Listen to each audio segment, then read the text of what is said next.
Hello नमस्कार साथियों, दूसरे सिविल क्लासेस में आप सभी लोगों का स्वागत है, हार्दिक अभिनंदन है। साथ ही साथ अभिजय बैच के आलोक में भी आप सभी लोगों का स्वागत है, हार्दिक अभिनंदन है। मेरे प्यारे साथियों, जैसे कि आप लोग भली भांति परिचित हैं कि अभिजय बैच के आलोक में हम लोगों ने आधुनिक भारतीय इतिहास के संदर्भ में अपने अध्ययन और अध्यापन के कार्यों को प्रारंभ किया हुआ है। फिलहाल हमारा जो डिस्कशन है वो भारत में ब्रिटिश ईस्ट इंडिया कंपनी के आर्थिक व्यवहार को लेकर है और भारत में ब्रिटिश ईस्ट इंडिया कंपनी का जो आर्थिक व्यवहार है उसके आलोक में भी जो हमारा डिस्कशन है वो भू राजस्व व्यवस्थाओं के संदर्भ में है। और भू राजस्व व्यवस्थाओं के संदर्भ में भी जो हमारा डिस्कशन बना हुआ है वो क्या है, वो रैयतवाड़ी व्यवस्था के संदर्भ में आपका डिस्कशन बना हुआ है। भू राजस्व की जो रैयतवाड़ी व्यवस्था आपको नजर आती है, इसका पार्ट 1 यानी कि इसका जनरल इंट्रोडक्शन हमने ले लिया है और इसको 2 पार्ट्स में डिवाइड करने की सबसे बड़ी वजह यह रही कि आप सबसे पहले तो ये जाने कि इसका जनरल इंट्रोडक्शन आप लोग कैसे करेंगे, क्योंकि वहां पर क्या है कई प्रकार से आपको सवाल निकाल करके हमने दिखाए हैं। उसके बाद में आप इसके पार्ट 2 में ये समझने का प्रयास करेंगे कि रैयतवाड़ी व्यवस्था जो है इसके अंदर जो तमाम प्रकार के आर्थिक संबंध हैं उन आर्थिक संबंधों को किस प्रकार से आप लोग कैलकुलेट करके चलेंगे। तो आज की चर्चा या आज की कक्षा का मुख्य उद्देश्य क्या रहेगा, तो आज की कक्षा का जो मुख्य उद्देश्य आप लेकर के चलेंगे, आपको यही यहां पर कैलकुलेट करके चलना पड़ेगा कि अगर सवाल किसका है और रैयतवाड़ी व्यवस्था का है तो भू राजस्व की इस व्यवस्था के अंतर्गत तमाम प्रकार के जो आपके आर्थिक संबंध हैं उनको किस प्रकार से आप समझ सकते हैं या उन तमाम प्रकार के आर्थिक संबंधों को आप कितना आसान बना सकते हैं या उन तमाम प्रकार के आर्थिक संबंधों को आप किस तरीके से परीक्षा उपयोगी बनाने का कार्य करेंगे। तो आज की चर्चा में आपको वही सब कुछ क्या है कैलकुलेट करके चलना है। और मेन टॉपिक अभी भी आपका क्या बना हुआ है, तो आप कहेंगे रैयतवाड़ी व्यवस्था। यहां से लिख लेते हैं, मेन टॉपिक अभी भी आपका क्या बना हुआ है, तो आप क्या कहेंगे और रैयतवाड़ी व्यवस्था। ओके, अब आप जान पा रहे हैं कि रैयतवाड़ी व्यवस्था को हम किस रूप में कैलकुलेट करने का काम कर रहे हैं। तो रैयतवाड़ी व्यवस्था को हम किस रूप में कैलकुलेट करने का काम कर रहे हैं, तो हम इसको माने हैं क्या कि ये क्या रही एक प्रकार की भू राजस्व व्यवस्था। ये क्या रही भी एक प्रकार की भू राजस्व व्यवस्था। ये क्या रही एक प्रकार की भू राजस्व व्यवस्था। ओके, अब देखो, अब आपको कहां पर अपना ध्यान आकर्षित करना होगा। आपको जो रैयतवाड़ी व्यवस्था है इसके अंदर से एक शब्दावली आप उठाएंगे। इसके अंदर क्या है, एक शब्दावली छिपी हुई है, हिडन फॉर्म में है। और ये जो आपकी शब्दावली है इस शब्दावली को आप किस रूप में कैलकुलेट करके चलेंगे, रैयत। ये शब्दावली क्या मिली आपको, रैयत मिली।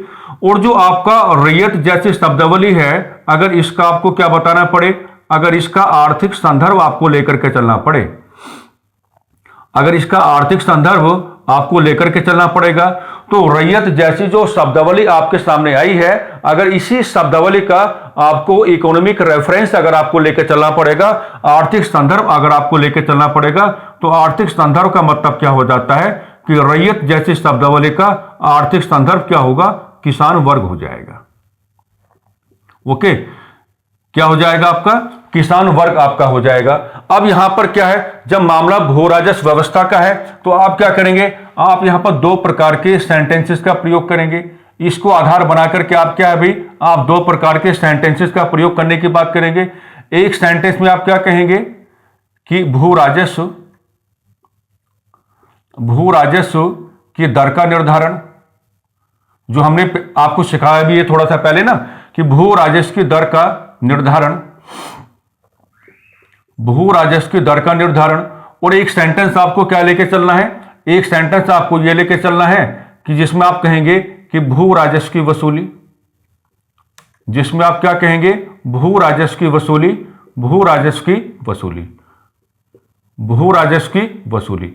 ठीक है, और ये जो आपके सेंटेंसेस हम आपको यहां पर लिख करके दिखा रहे हैं कि भू राजस्व की दर का निर्धारण और भू राजस्व की जो वसूली है, तो इसी प्रकार के सेंटेंसेस कहीं ना कहीं आपको ये गाइडेंस यहां पर देने का कार्य करेंगे। अगर आप इस प्रकार के सेंटेंसेस को यहां पर कैलकुलेट करके चलते हो, तभी आप अपने आप को समझा पाओगे कि रैयतवाड़ी व्यवस्था में जो आर्थिक संबंध हैं वो किस प्रकार से अपने आप को कैलकुलेट करा रहे थे। तो हम एक काम करते हैं, हम इन दोनों सेंटेंसेस को क्या है जोड़ देते हैं। हम इन दोनों सेंटेंसेस को क्या जोड़ देते हैं और ये कहेंगे, हमको यहां पर ये कहना पड़ेगा कि ऐसी व्यवस्थाओं के संदर्भ में, यानी कि इनकी बात हो रही है, ऐसी व्यवस्थाओं के संदर्भ में,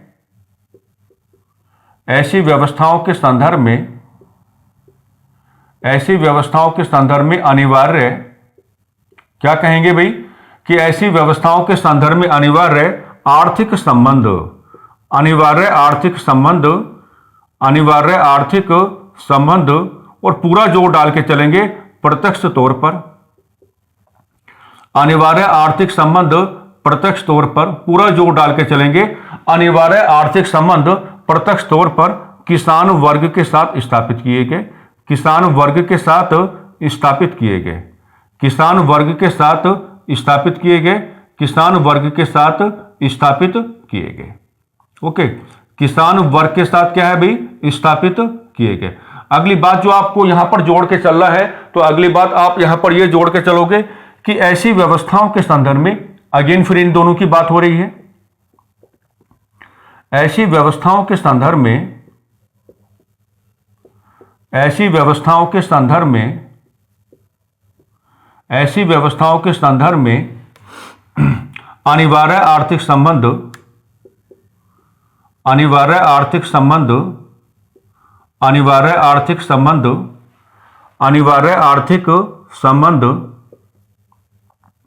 स्थापित किए जाने की प्रक्रिया में, अनिवार्य आर्थिक संबंध स्थापित किए जाने की प्रक्रिया में, स्थापित किए जाने की प्रक्रिया में, ओके, स्थापित किए जाने की प्रक्रिया में। अब यहां पर थोड़ा आक्रमण करके चलेंगे, जमींदार वर्ग को प्राथमिकता नहीं दी गई, जमींदार वर्ग को प्राथमिकता नहीं दी गई, जमींदार वर्ग को प्राथमिकता नहीं दी गई। ओके, जमींदार वर्ग को प्राथमिकता नहीं दी गई, नहीं दी गई।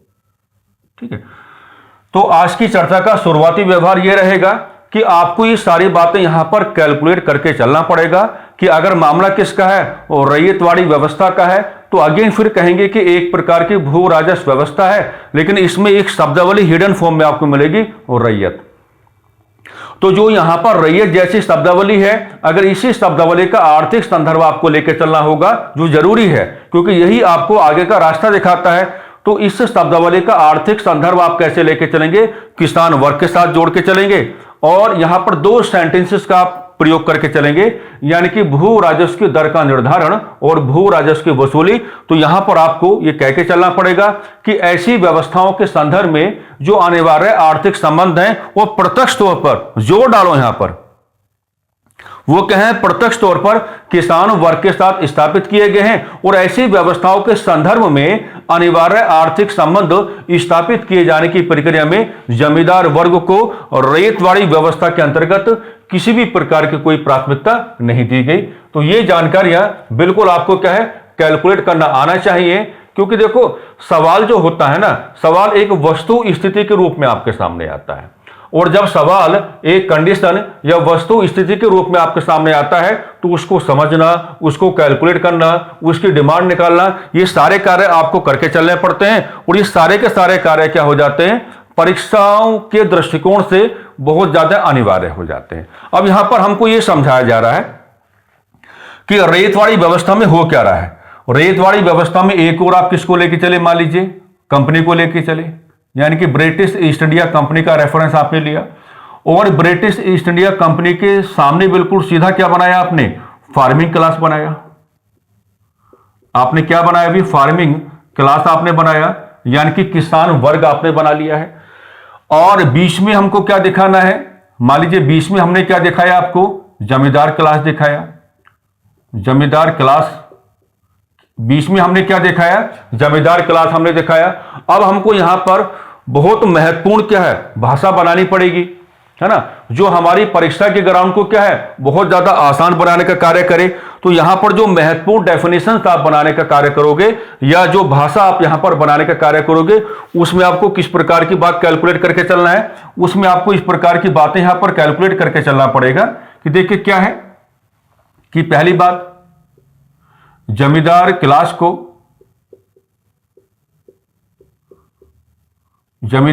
को प्राथमिकता नहीं दी गई। जमींदार क्लास को प्राथमिकता नहीं दी गई। जमींदार क्लास को जो प्रेफरेंस है वो नहीं दी गई। जमींदार क्लास को प्राथमिकता नहीं दी गई। अगली बात आप कहेंगे कि जमींदार क्लास को हटाए जाने संबंधी, जमींदार क्लास को हटाए जाने संबंधी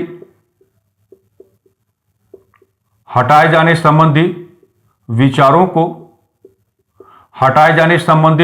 को स्थायी बंदोबस्त, ये जोड़ के आपको चलना पड़ेगा, स्थायी बंदोबस्त से ग्रहण किया गया। स्थायी बंदोबस्त से ग्रहण किया गया, पूरा बता के चलो। स्थायी बंदोबस्त से ग्रहण किया गया। स्थायी बंदोबस्त से ग्रहण किया गया।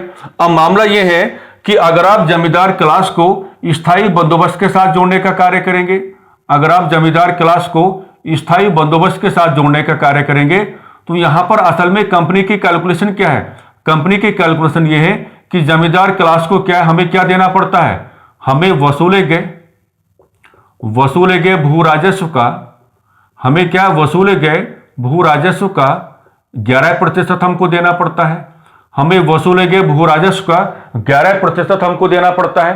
क्या कहा कि हमें वसूले गए भू राजस्व का 11% हमको देना पड़ता है। और ये जो 11% है, ये हमको क्यों देना पड़ता है? ये हमको क्या है, क्यों देना पड़ता है? तो यहां पर कंपनी की कैलकुलेशन ये है कि जमींदार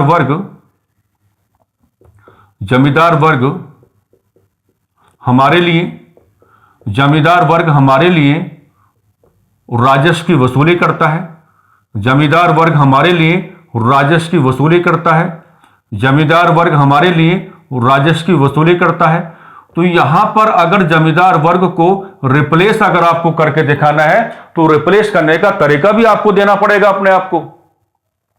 आप कोई सीधा व्यवहार यहां पर नहीं अपना सकते हैं। यहां पर आपको क्या है, जो रैयतवाड़ी व्यवस्था है उसका संबंध आपको किसके साथ जोड़ के चलना पड़ेगा? उसका संबंध आप जोड़ के चलेंगे किसके साथ? स्थायी बंदोबस्त के साथ। और अगर रैयतवाड़ी व्यवस्था में जमींदार क्लास को रिप्लेस किए जाने की बातें हो रही हैं, जो बिल्कुल आपके सामने बनी हुई हैं, तो यहां पर कंपनी की मेजर वन कैलकुलेशंस क्या है? कंपनी यहां पर मेजर वन कैलकुलेशन क्या करती है? कंपनी ये मान के चल रही है कि जमींदार वर्ग जो है स्थायी बंदोबस्त के माध्यम से जो भी उसने भू राजस्व वसूला है आपने अपने क्षेत्रों में, उसका 11% हमको क्या है, उसको देना पड़ा। और ये 11% जो रेवेन्यू का शेयर रहा, जो जमींदार वर्ग के अकाउंट में गया, तो ये इस नाते हमको देना पड़ा था कि जो जमींदार वर्ग है वो क्या है, वो हमारे लिए क्या है, भू राजस्व की वसूली करने का कार्य कर रहा है। तो क्यों में एक बात तो आप ये जोड़ के चलेंगे। दूसरी कैलकुलेशन कंपनी की यहां पे ये है जमींदार वर्ग को हटाए जाने के संदर्भ में, जिसमें हम ये कह सकते हैं कि जमींदार क्लास ने वसूले गए भू राजस्व का गबन भी किया, वसूले गए भू राजस्व का गबन भी किया। यानी कि कंपनी जमींदार क्लास को लेकर के दो बातों से मुख्य तौर पर नाराज है। एक तो इस बात को लेकर के हम 11% क्यों दें भाई, हमें 11% केवल इस नाते ही तो देना पड़ रहा है कि जो जमींदार क्लास है वो हमारे लिए क्या है, वो राजस्व की वसूली कर रहा है। दूसरी बात यह है कि जो वसूले गए भू राजस्व का 89%, यानी कि 89% जो जमींदार क्लास को कंपनी को देना पड़ता था, तो जमींदार क्लास क्या है, उसको भी अपने ही जेब में रखने लगा। यानी कि कंपनी का जो शेयर बनता था जमींदार क्लास, उसमें क्या है, उसका गबन करना प्रारंभ किया। तभी तो आपने पढ़ा होगा कि उनको सूर्यास्त कानून लागू करना पड़ा था, ताकि जमींदार वर्ग के व्यवहार को क्या है, आप रेगुलेट कर सके, ताकि जमींदार वर्ग को समझाया जा सके कि भैया भले ही जमीन पर मालिकाना हक आपका है, लेकिन आप क्या है, हमारे ही कंट्रोल में बने हुए हो, आप क्या है, हमारे ही कंट्रोल में बने हुए हो। तो यहां पर हम आपको बता पा रहे हैं कि कुल मिलाकर के इन दो बातों को लेकर के जो कंपनी के लोग थे वो जमींदार क्लास से काफी ज्यादा नाराज रहे। और जब मामला किसका है, फाइनली और रैयतवाड़ी व्यवस्था का आया, तो उन्होंने कहा कि जमींदार क्लास को क्या है, किनारे करो, जमींदार क्लास को क्या किनारे करो। अब इसका मतलब यह हो गया कि रैयतवाड़ी व्यवस्था जो है वो हमें किस रूप में यहां पर गाइडेंस प्रोवाइड कराने का कार्य कर रही है।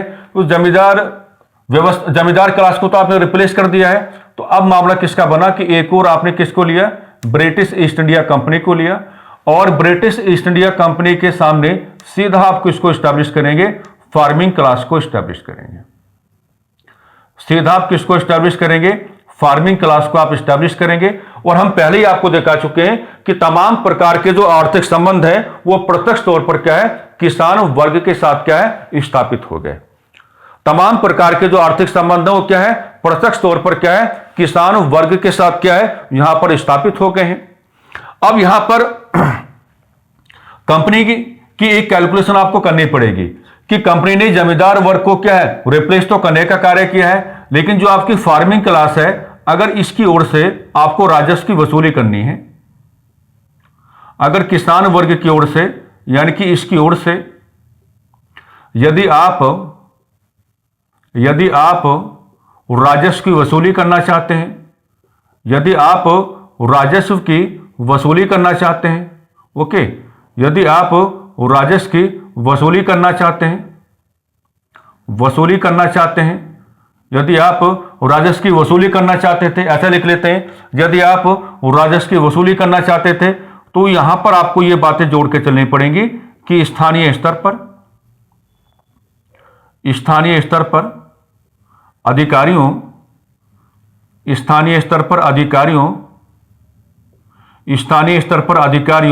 तथा कर्मचारियों की आवश्यकता पड़ी। स्थानीय स्तर पर अधिकारियों तथा कर्मचारियों की आवश्यकता पड़ी। स्थानीय स्तर पर अधिकारियों तथा कर्मचारियों की आवश्यकता पड़ी। स्थानीय स्तर पर अधिकारियों तथा कर्मचारियों की आवश्यकता पड़ी, है ना। और जाहिर सी बात है कि अगर आप स्थानीय स्तर पर भू राजस्व को वसूलने के क्रम में अगर आप अधिकारियों को जिम्मेदारियां देने की बात करोगे, अगर आप अपने कर्मचारियों को जिम्मेदारियां देने की बात करोगे, तो भी आपको प्रशासनिक खर्चा तो करना पड़ेगा। भाई बात तो यही निकल के आ रही है, तो भी आपको क्या है, प्रशासनिक खर्चा तो आपको करना पड़ेगा। लेकिन कंपनी तैयार है, कंपनी कहते हैं कि हम प्रशासनिक खर्चा कर देंगे, कोई फर्क नहीं पड़ता, लेकिन अब हम क्या है, जमींदार क्लास को अपने साथ जोड़कर नहीं चलेंगे। हमको काफी नाराजगी है 11% के मामले को लेकर के, और जो हमारा शेयर रहा बार बार जमींदार क्लास की ओर से उसका गबन किया गया। तो कंपनी अब क्या है, अब इस बात पर आ चुकी है कि हमें अगर प्रशासनिक खर्चा करना पड़ेगा, अगर हम किसान वर्ग की ओर से क्या है, इसकी ओर से भू राजस्व की अगर हम वसूली करना चाहते हैं, तो हमें स्थानीय स्तर पर अधिकारियों तथा कर्मचारियों की आवश्यकता पड़ेगी, और वो आवश्यकता पड़ी। लेकिन कंपनी अब इस बात पर आ चुकी है कि हम क्या है, हम प्रशासनिक खर्चा कर देंगे। कंपनी इस बात पे आ गई है कि हम प्रशासनिक खर्चा करेंगे, हमें कोई दिक्कत नहीं है, लेकिन हमें क्या है, हमें जमींदार क्लास को क्या है, अपने साथ जोड़ के नहीं चलना है। हमें क्या है, हमें जमींदार क्लास को क्या है भाई, अपने साथ जोड़ करके नहीं चलना है। यानी कि यहां पर अगली लैंग्वेज हम ये बनाएंगे कि कंपनी ने रैयतवाड़ी व्यवस्था के अंतर्गत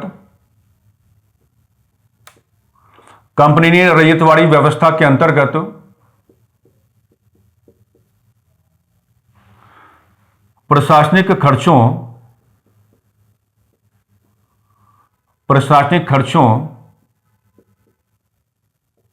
को प्राथमिकता दी। प्रशासनिक खर्चों को प्राथमिकता दी, ओके, प्रशासनिक खर्चों को प्राथमिकता दी, लेकिन जमींदार वर्ग को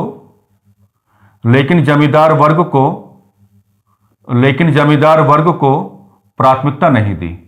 लेकिन जमींदार वर्ग को प्राथमिकता नहीं दी, ओके, लेकिन जमींदार वर्ग को प्राथमिकता नहीं दी। वही हम आपको समझाने का कार्य कर रहे हैं कि बात अब क्या है, अब बात पे है।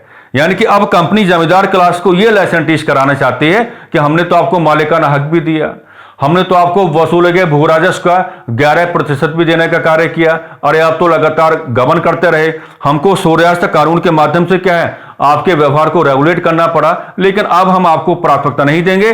प्रशासनिक खर्चे चाहे हमें कितने भी करने पड़ जाएं, कितने भी चाहे हमें प्रशासनिक खर्चे क्यों ना करने पड़ जाएं, लेकिन हम आपको प्राथमिकता देकर के बिल्कुल भी नहीं चलेंगे। तो ये मामला रहा। ये सारी बात हमने आपको बताई कि जमींदार क्लास को रिप्लेस क्यों किया गया। तो इस ड्राफ्टिंग के माध्यम से हमने आपको समझाने का कार्य किया है कि जमींदार क्लास को रैयतवाड़ी व्यवस्था के अंतर्गत रिप्लेस क्यों किया गया। तो तमाम प्रकार की जो आवश्यक जानकारियां हैं वो हमने आपके सामने क्या है, यहां पर प्रस्तुत करने का कार्य कर दिया है। अब अगली कैलकुलेशन की ओर क्या है, हमको बढ़ना होगा। आगे हम लोग यहां पर क्या कैलकुलेट करके चलेंगे। अब मामला क्या है, बिल्कुल क्या है भाई, ओपन हो गया है। अब मामला क्या है, बिल्कुल पब्लिक हो गया है, बिल्कुल ओपन हो गया है। यानी कि रैयतवाड़ी व्यवस्था में कैलकुलेशन किसकी हो रही है कि एक और क्या आपका ब्रिटिश ईस्ट इंडिया कंपनी है, और ब्रिटिश ईस्ट इंडिया कंपनी के सामने सीधा आपको क्या स्टैब्लिश करना है, यहां पर फार्मिंग क्लास आपको स्टैब्लिश करना है। यहां पर क्या है, फार्मिंग क्लास आपको स्टैब्लिश करना है। और आपको यह दिखाना है कि कंपनी की ओर से जो भी आर्थिक संबंध है, कंपनी की ओर से जो भी आर्थिक संबंध है, जो भी अनिवार्य आर्थिक संबंध है, वो अनिवार्य आर्थिक संबंध क्या है, प्रत्यक्ष तौर पर किसान वर्ग के साथ स्थापित किए गए। अब पूरा कहने का मौका मिल गया क्योंकि सारी बातें प्रमाणित हो चुकी हैं। प्रत्यक्ष तौर पर किसान वर्ग के साथ स्थापित किए गए, किसान वर्ग के साथ स्थापित किए गए, किसान वर्ग के साथ स्थापित किए गए।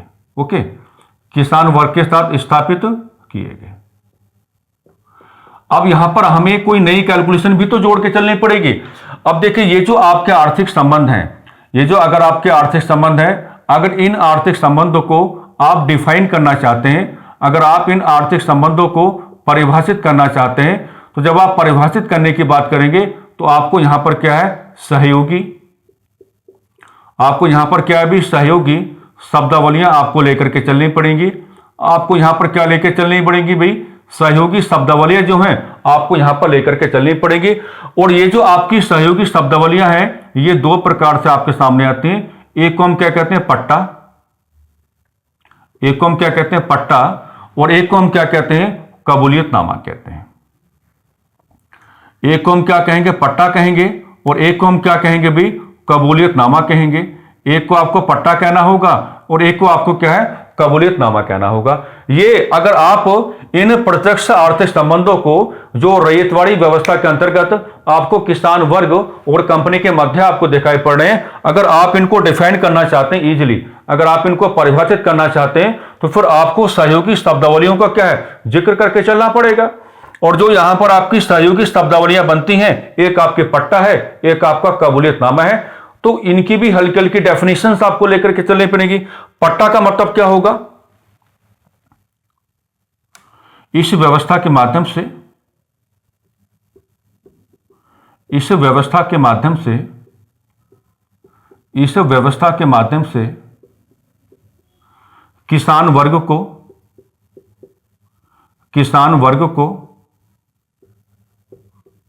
जमीनों पर, किसान वर्ग को जमीनों पर मालिकाना हक दिया गया। किसान वर्ग को जमीनों पर क्या मालिकाना हक दिया गया।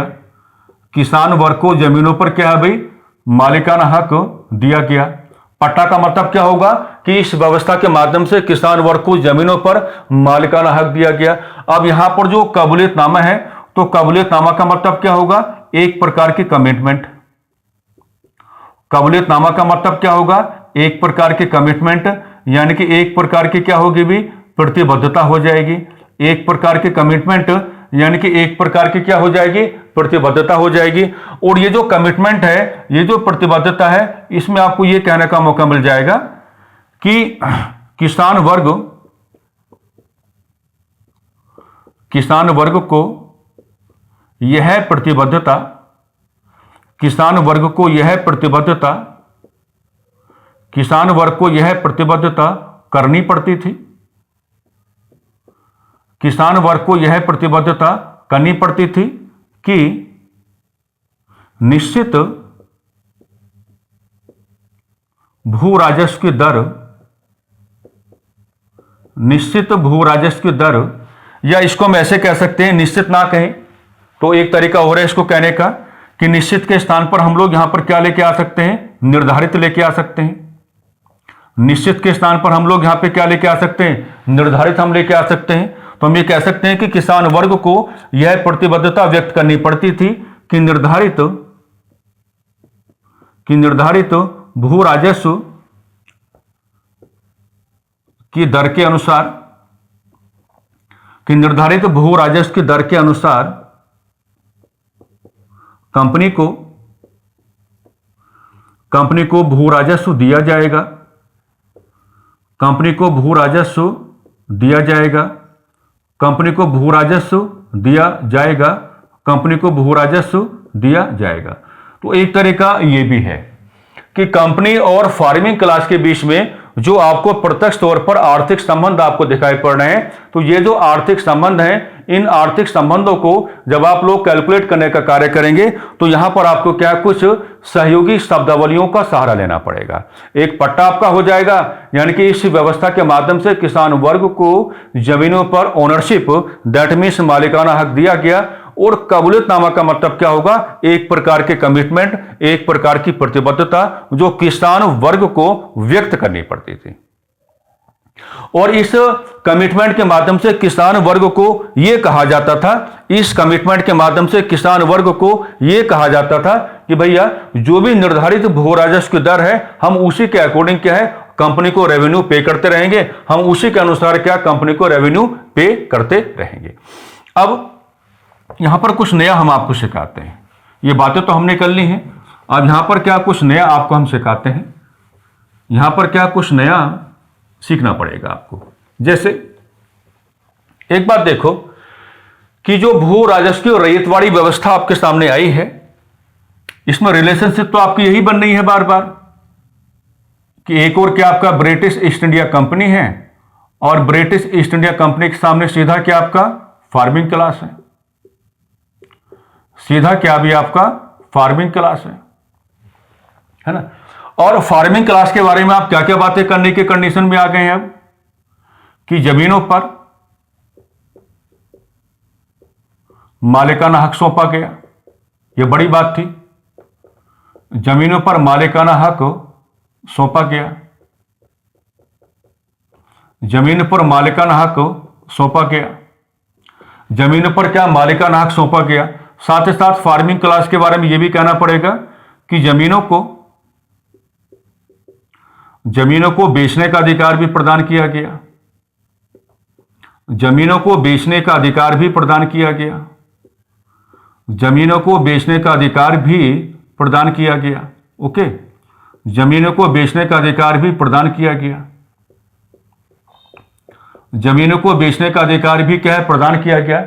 लेकिन यहां पर हमको क्या है, यहां पर फार्मिंग क्लास के साथ हमको क्या एक विचार करना पड़ेगा, फार्मिंग क्लास के साथ क्या हमको यहां पर क्या है एक विचार करना पड़ेगा, और उस विचार में हम ऐसा विचार करने का प्रयास करेंगे कि क्या हम ये कह सकते हैं कि क्या और रैयतवाड़ी व्यवस्था के अंतर्गत, क्या रैयतवाड़ी व्यवस्था के अंतर्गत, क्या रैयतवाड़ी व्यवस्था के अंतर्गत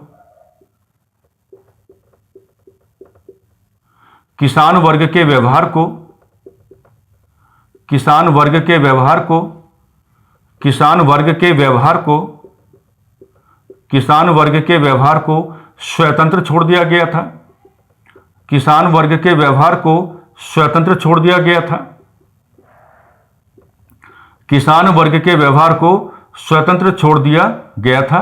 यह विचार तो आपको यहां पर क्या करना पड़ेगा कि क्या हम ये विचार कर सकते हैं कि जब अपनी जमीनों पर मालिकाना हक आपने सौंपा है, साथ ही साथ किसान जो है अपनी जमीनों को सेल आउट करने का अधिकार भी रखते हैं, बेचने का अधिकार भी रखते हैं, तो क्या हम कंपनी से कोई सकारात्मक अपेक्षा करके चल सकते हैं? तो क्या हम ऐसा विचार यहां पर जोड़ सकते हैं, क्या ऐसा विचार किया जा सकता है कि क्या रैयतवाड़ी व्यवस्था के अंतर्गत किसान वर्ग के व्यवहार को कंपनी की ओर से इंडिपेंडेंट यानी कि स्वतंत्र छोड़ दिया गया था?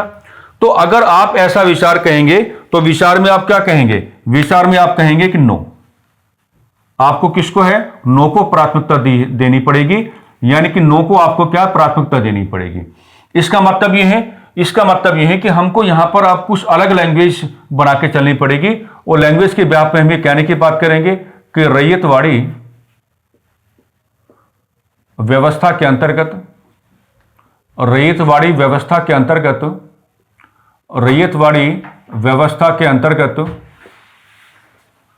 किसान वर्ग के व्यवहार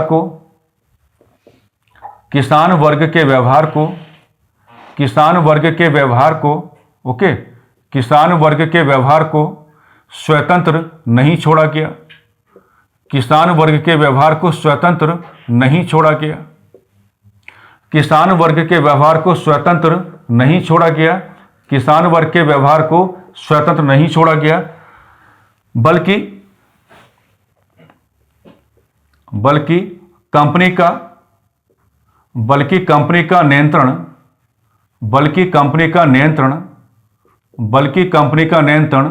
किसान वर्ग पर बना रहा। बल्कि कंपनी का नियंत्रण किसान वर्ग पर बना रहा। ओके, बल्कि कंपनी का नियंत्रण किसान वर्ग पर बना रहा। बल्कि कंपनी का जो कंट्रोल है वो किसान वर्ग पर क्या है, बना रहा। और इस कंट्रोल को आप डिफाइन कैसे करेंगे? इस कंट्रोल को आप ऐसे डिफाइन करेंगे कि यदि निर्धारित भू राजस्व के अनुसार, यदि निर्धारित, या पूरा लिख लेते हैं, भू राजस्व की दर के अनुसार, यदि निर्धारित भू राजस्व की दर के अनुसार, यदि निर्धारित भू राजस्व की दर के अनुसार किसान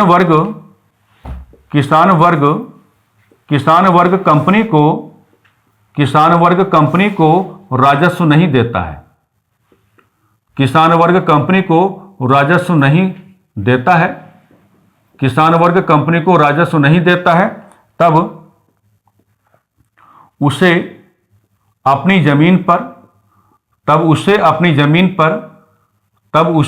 जमीन पर मालिकाना हक खोना होगा। तब उसे अपनी जमीन पर मालिकाना हक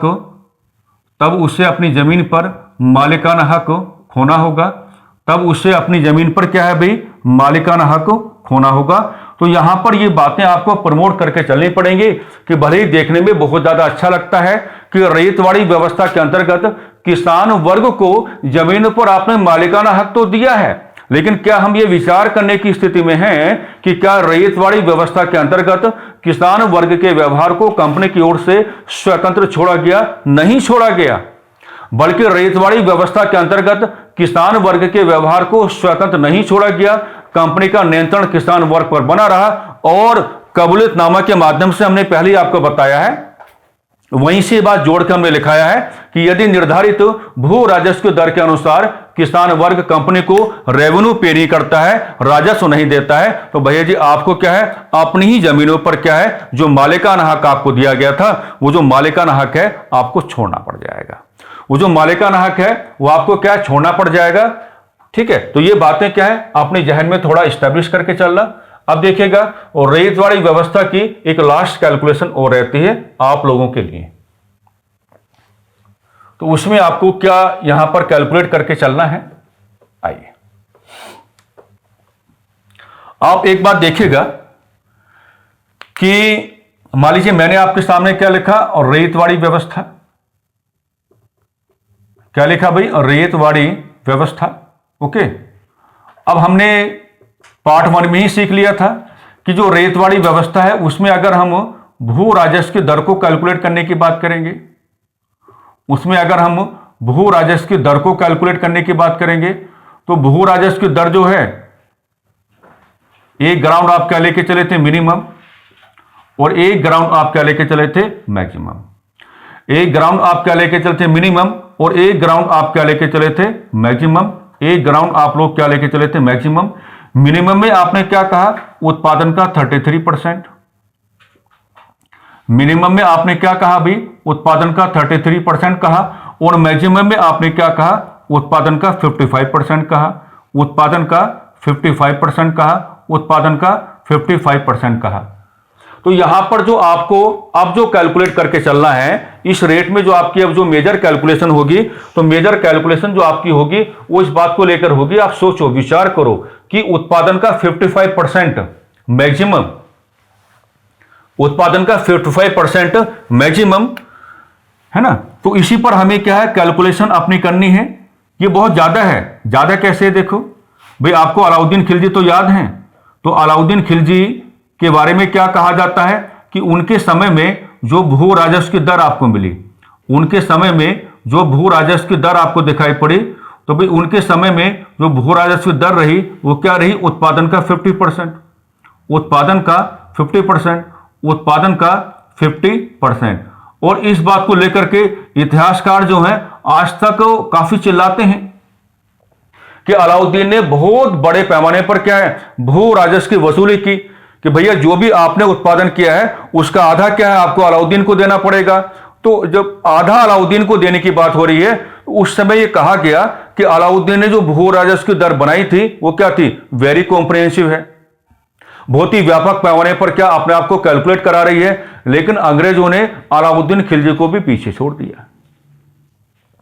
अंग्रेजों ने क्या है, अलाउद्दीन खिलजी को भी क्या है, पीछे छोड़ दिया।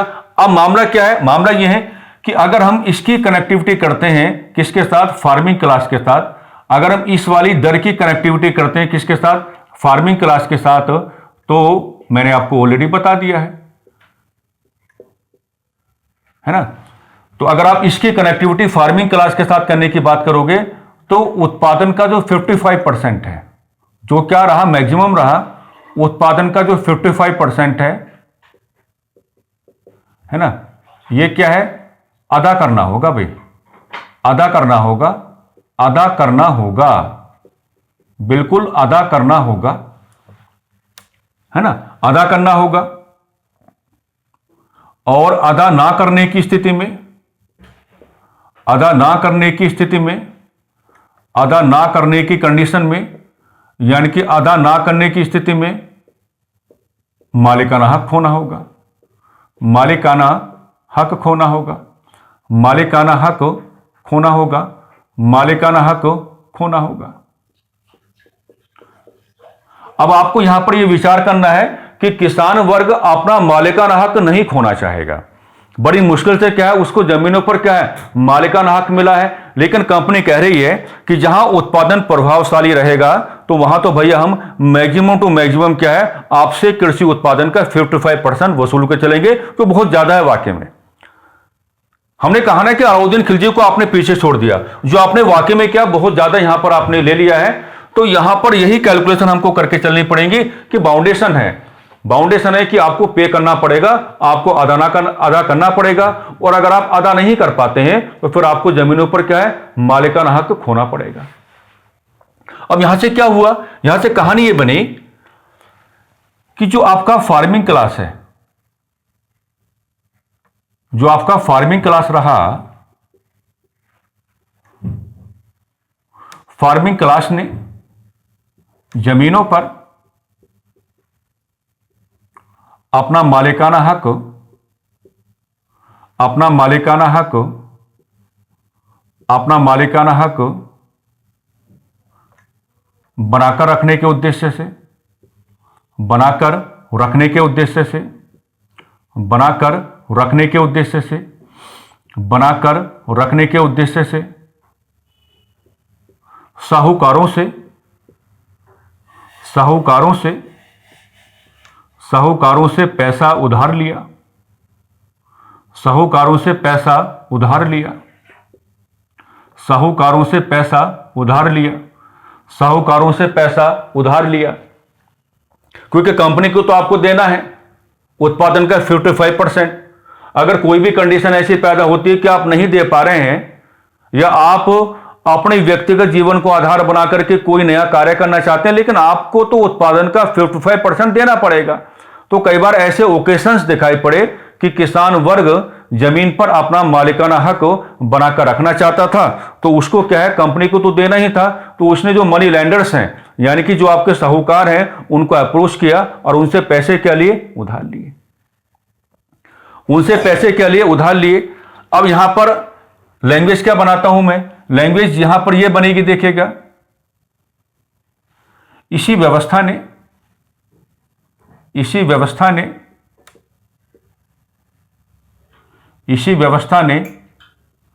और रैयतवाड़ी व्यवस्था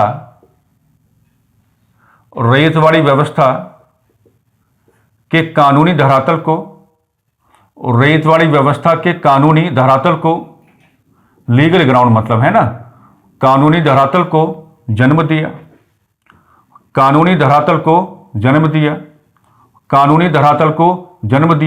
बे कानूनी धरातल को जन्म देने का मतलब क्या है? कानूनी धरातल को जन्म देने का मतलब क्या है? मैं इसमें ऐसे कहता रहा हूं हमेशा कि साहूकार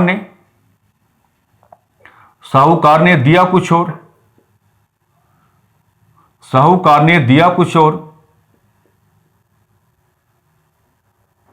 तथा लिखा कुछ